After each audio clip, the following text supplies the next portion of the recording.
Kwa hivyo uvumilie, ujue yanatoka kwa Allah subhanahu wa ta'ala, urejee kwa Allah ili uwe katika hawa waliotajwa hapa. Mwisho kabisa, hapa kuna tambihi ambayo yatakikana tuwatanabahishe Waislamu katika mimbari hizi kwamba sisi ni Waislamu na sio kama Waislamu bali Waislamu. Tunatakikana tutofautiane na wale ambao sio Waislamu, tuwe tofauti nao katika sherehe zao. Hapo mbele kuna sherehe ya watu ambao sio Waislamu inakuja.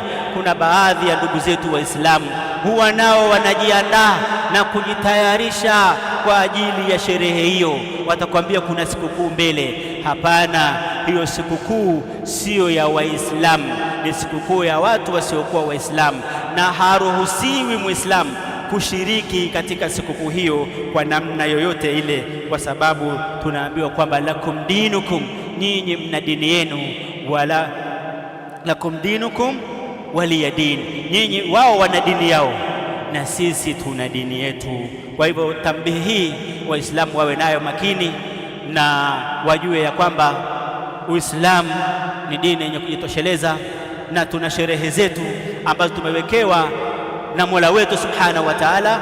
Tusiwe kama wale wasiokuwa Waislamu, tusiungane nao katika sherehe zao.